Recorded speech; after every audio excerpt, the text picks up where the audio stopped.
नमस्कार, जनप्रवास सुपरफास्ट में आपका स्वागत है। मैं हूं हेमेंद्र सिंह। एक नजर डालते हैं आज की सुर्खियों पर। आर्थिक पैकेज की चौथी किस्त पर वित्त मंत्री ने की प्रेस कॉन्फ्रेंस। कोयला क्षेत्र को प्राइवेट सेक्टर के लिए खोले जाने का फैसला। आधारभूत संरचना के लिए 50,000 करोड़ का आवंटन। वित्त मंत्री बोली 500 खनिज ब्लॉक नीलामी के लिए रहेंगे उपलब्ध।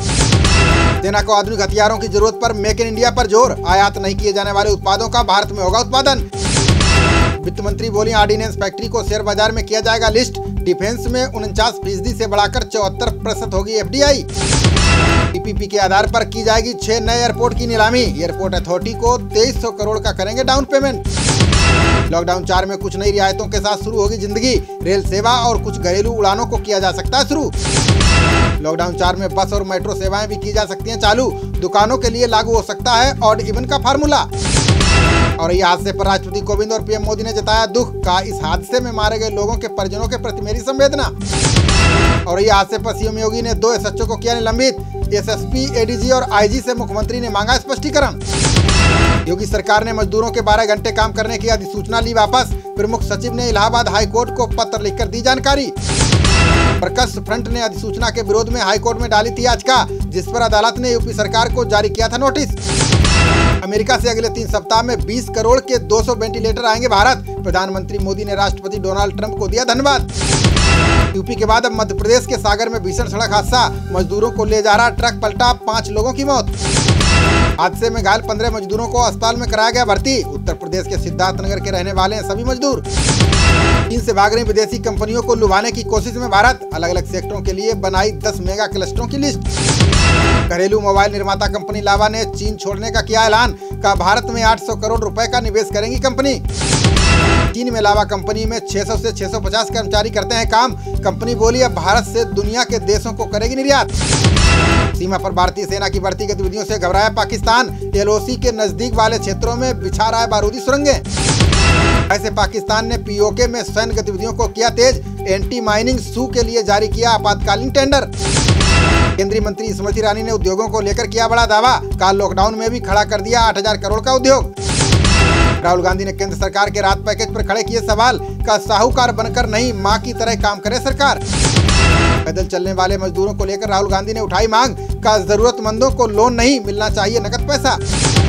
केंद्रीय मंत्री प्रकाश जावड़ेकर ने राहुल गांधी पर किया पलटवार। कहा राहुल की 7,500 की मांग से ज्यादा दिया पैसा।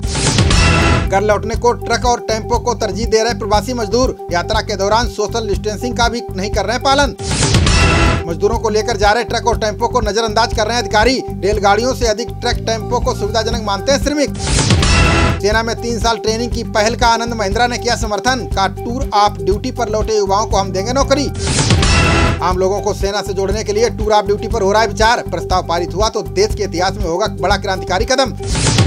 केंद्रीय मंत्री गजेंद्र शेखावत ने राज्य सरकारों पर जमकर बोला हमला। कहा कोरोना महामारी से उपजे संकट पर नहीं कर रही सहयोग।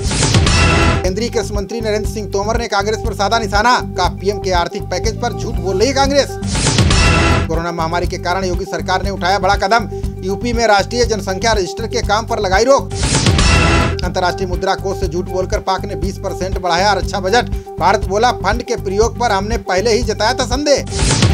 चक्रवाती तूफान को लेकर मौसम विभाग ने जारी किया अलर्ट। तटीय राज्यों में तेज हवाओं के साथ बारिश की जताई संभावना। सैटेलाइट इमेज में बंगाल की खाड़ी में मजबूत हुआ तूफान अम्फन। चक्रवात का उत्तर भारत के कई शहरों पर भी पड़ेगा असर। झारखंड के गढ़वा में नहाने के दौरान सोन नदी में डूबे 8 युवक। हादसे में 7 की मौत, 1 को ग्रामीणों ने बचाया। तबलीगी जमात के डोनेशन पर ईडी और पुलिस ने कसा शिकंजा। मरकज के प्रमुख सदस्य मुरसलीन से क्राइम ब्रांच ने की पूछताछ। हाईकोर्ट की सख्ती के बाद हरियाणा सरकार ने खोले दिल्ली से सटे बॉर्डर। जरूरी सेवाओं के साथ पास वाले लोगों को आवाजाही की दी इजाजत। झारखंड बीजेपी विधायक ढुल्लो महतो की जमानत याचिका खारिज। दुष्कर्म और लूट सहित कई मामलों में जेल में है बंद।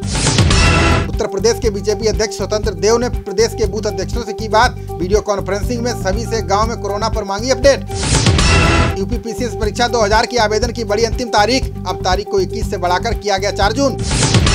लॉकडाउन के बीच लखनऊ में नहीं निकलेगा रमजान का जुलूस। जिला प्रशासन और धर्म गुरुओं की आपसी रजामंदी से लगी रोक। यूपी बोर्ड की कापियों के मूल्यांकन पर बोले डिप्टी सीएम दिनेश शर्मा। का रेड जोन वाले जिलों में भी 19 मई से जांची जाएंगी कापियां। सीएम शिवराज ने कमलनाथ सरकार के एक और फैसले को पलटा। मुख्यमंत्री ने कृषि सलाहकार परिषद के गठन को किया रद्द। केंद्रीय मंत्री जितेंद्र सिंह ने उत्तर पूर्वी राज्यों के साथ की बैठक, कोरोना से निपटने के लिए अधिकारियों से की लंबी बातचीत। केंद्रीय मंत्री मुख्तार अब्बास नकवी ने कांग्रेस पर जमकर बोला हमला, कहा कांग्रेस के सियासी संकट के पीछे राहुल गांधी की सोच। ओवैसी की पार्टी के विधायक अब्दुल्ला बलाला ने लॉकडाउन का किया उल्लंघन, हैदराबाद में पुलिस के सामने बैरिकेड हटाकर बाहर निकाली कार। मुंबई यूनिवर्सिटी की परीक्षा के ऐलान का छात्रों ने किया विरोध, का 1 जुलाई से सेमेस्टर परीक्षा कराने का फैसला गलत। छात्रों ने परीक्षा को रद्द कराने के लिए सीएम ठाकरे को लिखी चिट्ठी, यूनिवर्सिटी के 34,000 छात्रों ने रोक लगाने की उठाई मांग। पाकिस्तान के पूर्व प्रधानमंत्री नवाज शरीफ पर और कसेगा शिकंजा, भ्रष्टाचार एजेंसी ने 2 और केस फाइल करने की दी मंजूरी। प्रयागराज में सीआरपीएफ के जवान ने पत्नी और 2 बच्चों को मारी गोली, घटना के बाद जवान विनोद कुमार ने फांसी लगाकर की खुदकुशी। हरदोई में अंधे बुजुर्ग के लिए देवदूत बनकर आया पुलिसकर्मी, बुजुर्ग को खिलाया खाना, पैसे देकर भिजवाया घर। खबरों का सिलसिला जारी रहेगा, देखते रहिए जनप्रवाद। नमस्कार।